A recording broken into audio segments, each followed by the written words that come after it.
अस्सलाम वालेकुम dear students, आज हम पढ़ रहे हैं 10th क्लास लेक्चर नंबर 30 और टॉपिक है हमारा peripheral nervous system. Last time हमने डिस्कस किया था सेंट्रल नर्वस सिस्टम को। सेंट्रल नर्वस सिस्टम के अंदर दो पार्ट थे, एक था ब्रेन, दूसरा था स्पाइनल कॉर्ड। हमने डिटेल के साथ दोनों को जो है वो रीड किया। आज जो हम टॉपिक पढ़ रहे हैं वो है पेरिफेरल नर्वस सिस्टम। अब एक पॉइंट गौर से याद रखिएगा, पेरिफेरल नर्वस सिस्टम को समझने के लिए ना एक ये सिंपल सी बात बता रहा हूं कि हमारी पूरी बॉडी जो है वो ब्रेन और स्पाइनल कॉर्ड के साथ स्पेशलाइज्ड नर्व्स के साथ, यानी कि नर्व्स, और नर्व्स किसे कहते हैं, सेंसरी और मोटर न्यूरॉन्स के जो एक्सॉन्स होते हैं। अब यानी कि सेंसरी और मोटर न्यूरॉन्स के एक्सॉन्स प्लस गैंग्लियन जिसके अंदर सेल बॉडीज होती हैं, इनके क्लस्टर्स पूरी बॉडी के अंदर, पूरी बॉडी में तारें फैली हुई हैं किसकी, नर्व्स की, जो क्या करते हैं ब्रेन और स्पाइनल कॉर्ड से मैसेज को लेकर पूरी बॉडी के अंदर जो है वो ट्रांसपोर्ट करते हैं, यानी कि इंपल्सेस को लेके जाते हैं और दोबारा उन इंपल्सेस को ब्रेन और स्पाइनल कॉर्ड तक यानी कि पहुंचाते हैं। तो यानी रिसेप्टर से लेकर बॉडी सेंट्रल नर्वस सिस्टम को और सेंट्रल नर्वस सिस्टम से लेकर इफेक्टर्स को जो नर्व्स या गैंग्लियन जो है वो हेल्प करती हैं मैसेज को ट्रांसफर करने में, उनको हम नाम देते हैं, उस सिस्टम का नाम है पेरिफेरल नर्वस सिस्टम। तो यहां पर मैंने एक ह्यूमन बीइंग की डायग्राम बनाई है, ब्रेन या स्पाइनल कॉर्ड। इनमें से आपको यहां पर क्या नजर आ रही होंगी, ये तारें नजर आ रही हैं, ये लाइंस नजर आ रही हैं, इनको हम नाम देते हैं नर्व्स। और ये नर्व जो है पूरी बॉडी के अंदर जो है वो स्प्रेड होती हैं, ब्रेन से भी और स्पाइनल कॉर्ड से भी। और इसको हम इसके साथ ही गैंग्लियन होते हैं जिसमें सेल बॉडीज के क्लस्टर्स होते हैं। तो ये पूरी बॉडी में से इंपल्सेस को सेंट्रल नर्वस सिस्टम तक लेके आती हैं और सेंट्रल नर्वस सिस्टम से लेकर इफेक्टर्स तक ले जाती हैं। ऐसे सिस्टम का नाम है पेरिफेरल नर्वस सिस्टम। क्लास सबसे पहले हम डेफिनेशन करते हैं, the system which consist of nerves and ganglion.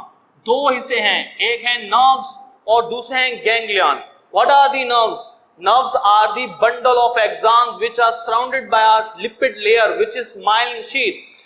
Ganglion is the clusters of cell body which is involved into the protection and the nutrients to the neurons.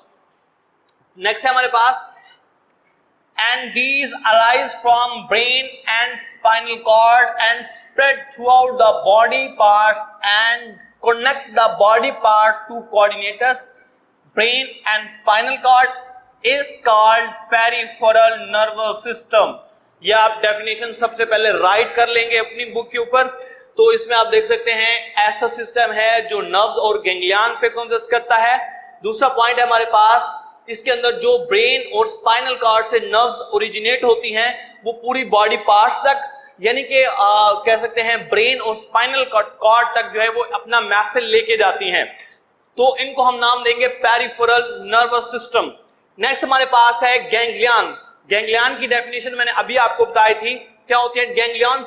The clusters of cell body outside of the CNS which provide nutrients and protection by myelin sheath is called, क्या नाम देंगे इसको हम, neuroglia. Clear हो गया? Next है, there are two types of nerves. अब हमारे पास सेंट्रल नर्वस सिस्टम के दो कोऑर्डिनेटर थे, एक ब्रेन, दूसरा था spinal cord. If the nerves are originated from brain, these are known as cranial nerves, and if the nerves are originated from spinal cord, it is called spinal nerves. So cranial nerves and spinal nerves दोनों के जो है वो क्या बनाती हैं, ये बनाते हैं हमारा पेरिफेरल नर्वस सिस्टम। तो इनकी ओरिजिनेशन की बेस पे अगर ब्रेन से ओरिजिनेट हो नर्व्स तो उन्हें क्रेनियल नर्व्स कहते हैं, और अगर स्पाइनल कॉर्ड से ओरिजिनेट हो तो उसे हम क्या नाम देते हैं, स्पाइनल नर्व्स जो है वो कहते हैं। क्लास उसके बाद हमारे पास नेक्स्ट है numbers of cranial nerves and numbers of spinal nerves.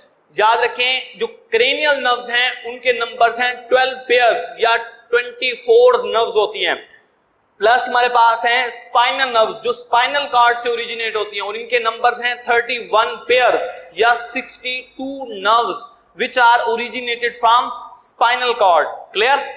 Next है हमारे पास, अब जो नर्व्स हमारे पास हैं क्रेनियल नर्व्स और दूसरी हमारे पास है स्पाइनल नर्व, ये दो रास्ते बनाती हैं, एक सेंसरी पाथवे और दूसरा मोटर पाथवे। अब मैं यहां पर डायग्राम बनाई है, इस डायग्राम्स के जरिए हम ये कंसेप्ट क्लियर करते हैं। ये मेरा फर्ज करें मैं एक ऐसे खड़ा हुआ है और नीचे जो है ये हीट है हमारे पास स्टिमुलस, तो क्या होगा, इस हमारे हैंड के अंदर प्रेजेंट है रिसेप्टर्स, और ये रिसेप्टर्स क्या करते हैं, इस स्टिमुलस यानी हीट को जब देखेंगे सेंस करेंगे, उसके बाद हमारा हैंड जो है वो ऊपर हो जाता है। क्यों होता है, यहां से रिसेप्टर्स मैसेज लेंगे और किस यानी कि जो इंपल्सेस होंगी वो क्या लेके जाएंगी, नर्व इंपल्स की फॉर्म में सेंसरी इंफॉर्मेशन जाएंगी ब्रेन के पास, हाइपोथैलेमस के पास। हाइपोथैलेमस एक्शन लेगा और मोटर न्यूरॉन्स के जरिए वो मैसेज भेजेगा किसके पास, मसल के पास, और उसके बाद क्या होगा, एक्शन, और जो हाथ है वो क्या हो जाएगा, ऊपर हो जाएगा। तो आप देखें, अब एक रास्ता यहां से है रिसेप्टर से लेकर कोऑर्डिनेटर तक, और दूसरा रास्ता है कोऑर्डिनेटर से मसल तक। तो इसका मतलब यह हुआ कि सेंसरी हमारे पास जो क्रेनियल नर्व्स हैं और स्पाइनल नर्व्स हैं, ये दो रास्ते बना रही हैं, एक सेंसरी पाथवे, दूसरा मोटर पाथवे। यहां पर सेंसरी नहीं लिखेंगे, हम कहेंगे spinal and cranial nerves make two pathway, sensory pathway and motor pathway. Sensory pathway कौन सा होगा, विच ट्रांसफॉर्म या हम कह सकते हैं ऐसा सिस्टम जो मैसेज को रिसेप्टर से कोऑर्डिनेटर तक ले जाते हैं, उन ऐसे पाथवे को हम नाम देते हैं sensory pathway. The pathway which carry message, which carry impulses from receptor to coordinator is called sensory pathway. दूसरा हमारे पास है motor pathway, the pathway which carry impulses from coordinators to muscles, gland, tissues, that is known as motor pathway. Clear हो गया? उसके बाद next हमारे पास है मोटर पाथवे, आगे दो सिस्टम बनाता है, यानी कोऑर्डिनेटर्स की जो कंट्रोल करता है उसके दो सिस्टम है, एक है हमारे पास ऑटोनोमिक नर्वस सिस्टम, दूसरा है सोमैटिक नर्वस सिस्टम। सबसे पहले एक्सप्लेन करते हैं what is somatic nervous system.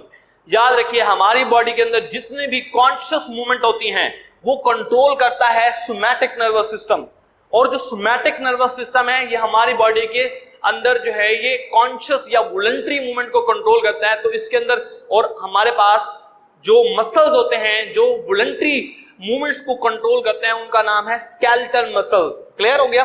The system which control the voluntary or conscious movements of our body is called somatic nervous system. It contain motor neurons which conduct impulses from CNS to skeletal muscle। ये हमारा MCQ हो गया। उसके बाद next है हमारे पास autonomic nervous system. Autonomic nervous system motor pathway का वो पार्ट है जिसके अंदर हमारी बॉडी की इनवॉलंटरी मूवमेंट्स कंट्रोल होती हैं। इनवॉलंटरी मूवमेंट्स मतलब जो हमारे कॉन्शियस कंट्रोल में नहीं होती हैं, जैसे हमने किसी गर्म चीज को हाथ लगाया, खुद ब खुद हाथ पीछे आ गया, that is known as autonomic nervous system. अब ऑटोनोमिक नर्वस सिस्टम हमारी बॉडी की इनवॉलंटरी मूवमेंट को कंट्रोल करता है, और इनवॉलंटरी मूवमेंट के अंदर जो मसल्स इन्वॉल्व हैं वो हमारे पास हैं, मसल जो इन्वॉल्व हैं वो है हमारे पास स्मूथ मसल, कार्डियक मसल, और इसके साथ तीसरी चीज जो है वो ग्लैंड्स इन्वॉल्व हैं। तो 3 पॉइंट हैं, मोटर न्यूरॉन्स के जो स्मूथ मसल, ग्लैंड्स और कार्डियक मसल जो है ये इसके अंदर जो है वो इन्वॉल्व है। नेक्स्ट है सिंपैथिक नर्वस सिस्टम और पैरासिम्पैथिक नर्वस सिस्टम, यानी ऑटोनोमिक नर्वस सिस्टम जो है सिंपैथिक और पैरासिम्पैथिक नर्वस सिस्टम के अंदर जो है वो डिवाइड किया गया है। अब सिंपैथिक नर्वस सिस्टम हमारी बॉडी का वो सिस्टम है जो हमारी बॉडी की इमरजेंसी सिचुएशन को कंट्रोल करता है, और इसमें जो नेसेसरी एक्शंस हैं वो लिए जाते हैं, जैसे कि हमारी आंख का जो प्यूपल है इसका साइज का डायलेट हो जाना, बड़ा हो जाना।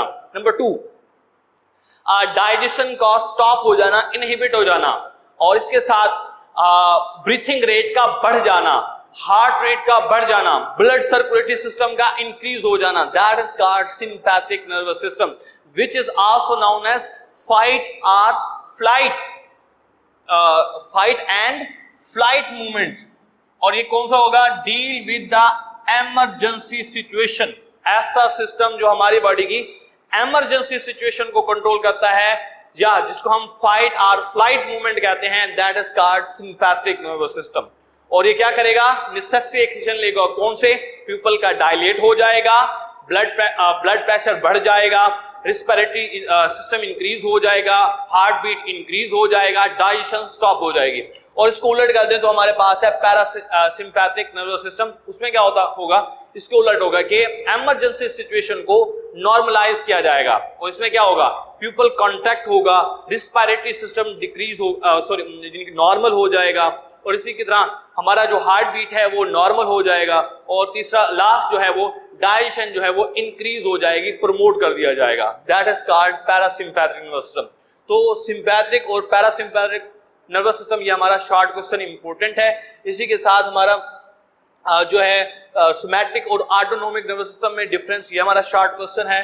और यहाँ पर differentiate between cranial nerves and spinal nerves, ये हमारा शॉर्ट क्वेश्चन है। Thank you class, Allah Hafiz.